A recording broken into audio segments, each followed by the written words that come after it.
Hello everyone and welcome to the next in our series of daily origami for YouTube. Today we're going to continue with our theme of looking at some traditional origami, and today we're going to make a snake. Now this is kind of made up of lots of different interchanging pieces, so it's sort of like a modular origami where you put lots of pieces together. You don't just have to make a snake. You could use this to make like a candy cane design. So many different ways that you could use it. And I'm just going to show you guys how to put the pieces together. I have one that I've made already here, and I just still need to put the tail in. But you can see it's got this really cool like accordion-like effect to it, and it doesn't really come apart that easily. So you can really kind of have a lot of fun with how you make it, what you do with it. Those kinds of things. I'll show you guys how to make the piece, and there's an A and a B version, which are like reverse of each other, and then how to piece it together so that you can make something like this, a really nice sturdy thing. And then at the end, when you do put in the tail, if you're making a snake, you do need a tad bit of glue just to kind of finish it off. So I'll show you guys how to do that part as we get to it. But I'm just going to show you first off here making these pieces that you use to make the full body. Now, when I made this snake, I used paper that's actually quarter size of regular origami paper, 7.5 by 7.5 centimeters, and I went ahead and used 3 colors to kind of create my snake effect. I had 48 pieces of paper, and that gives you 1 extra at the end to actually fold for the tail. And you know, if you're using regular origami paper, then you can just go ahead and make actually just 12 sheets. Start with 12 sheets of paper. In my case, I had 12 sheets, and because I was starting from that 15 by 15 centimeter, so I used of that, you know, I had 3 colors, so just 4 sheets of each color, and then just made each one of those cut up into 4 pieces so that I could get the total that I'd need for everything. So I'll show you guys how to put it all together though here, using a piece of paper that's a little bigger so that it's a little easier to see what we're doing. The folds are super easy, so I'll show you guys here with a piece of paper how to fold this. All you need to do is start off by folding your paper in half. Open it up and fold it in half again. Then, with everything opened up with the white side facing up, take opposite sides and fold towards the center.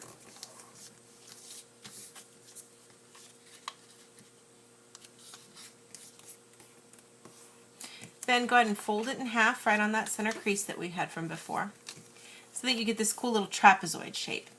Now, the difference of how to make the 2 different variations come from which side of these you fold up first and then which you fold behind. So there's one version where you fold the right side up first and then the left side behind, and then the other version is just reverse of that. You fold the left side up first and the right side behind, so that you get alternating of those when you make this. I'll just fold this one up here to kind of show you guys how it looks.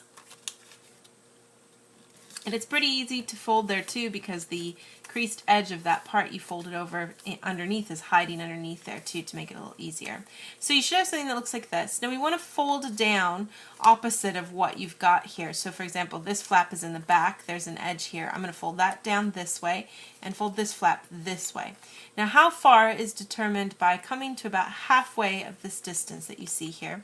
So since you're making so many of these, you can just mark one off first and then fold right to that center point. Use that as a guide. And then when you make all the other pieces, use this piece as the guide so that you can make sure everything else winds up being about the same. So you don't need to always put that crease in. You can just do it once with this piece and then fold the others to match them up. So I've got 3 here just to kind of show you guys how we're going to piece this together. What you want to do is start off here with one of these pieces that you see that has the flap on top. And then I'm going to take one that has the right side's flap on top. We're just going to slide this whole tip right into this part that you see here. So I'm just slide it right in there. And in theory you can slide it all the way into the point. But what we're going to do is I'm going to take this top layer, and it's already creased, so it's going to be easy to do here. We're just going to tuck that into that second pocket. And then the opposite side we're going to do as well. So I'm going to take the opposite sides over here too. Now, as you can see right now, it's all slid down towards the bottom, but if you give a gentle tug, there'll be a point where it'll hit those creases and you can't pull it out any farther. That's how you piece these together to make the snake or any other kind of piece that you're making. Now I'm just going to take one more, and you just keep alternating actually, just left to right, left to right. This one, again, the flap is on the left side, just like the first piece was, and you just slide it into the little hole there, and then this time the flap on the right will go into the hole first, and the flap on the back side of the left will go in. And then you just give a little tug from the top, and you just keep going and putting pieces together, going back and forth until you get the chain of however long you'd like everything to be. So that's just the basics of how you piece this all together until you can get something that looks like this. And actually at the very end you should have these two pieces here sticking up. I'd already tucked mine down, but if you get to that last piece, you should still have these two parts sticking up at the very top. All we want to do for those is just tuck them into that last pocket so that they've disappeared. And then we take one of the pieces of paper that we had left over, same size as everything else here, and I'm going to take this piece of paper, and I've unfolded it, but we're just going to go ahead and fold the paper in half to make a big diamond shape. Open it up, and then I'm going to take my bottom outer edge and fold it into the center to make a really good crease there, and do the same thing on this side. And then we're going to repeat those steps down on this side too, so that we get this really sharp, narrow kind of diamond shape, like so. Then I'm going to take the bottom part and fold it up so that it hits what would be the center right along there in the back. Turn it around and you should have a finished little tail piece. Now you do need, like I said, just a tad bit of glue to kind of make sure everything sticks. But we just want to put a little bit of glue right down here on the bottom. And then you're going to slide it right up here into that last section of stuff that you've got. You should be able to slide it in as far as you can until you get these edges to line up on the side there for that last piece. And that should give you a nice little finished bit for the tail of this snake. And you know, it's a really cool kind of fun origami because all the pieces kind of work together to make different shapes, and you can make it a lot longer certainly if you want to.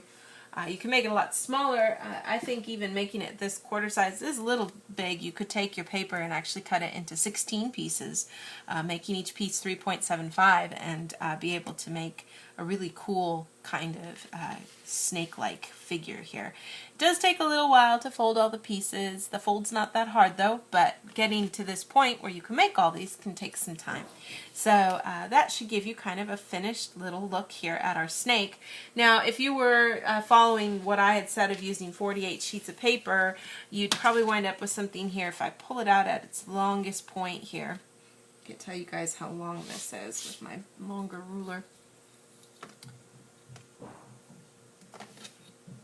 It's about 36.5 centimeters.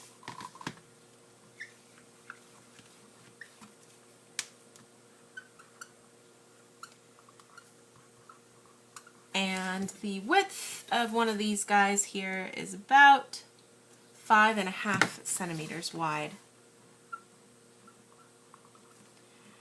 So I think if you're doing some really big projects, you want to give yourself some time, but the folds are pretty easy, busy work that you can do while you're watching TV after a while, so you can kind of get through without too much time to get enough to make all 48.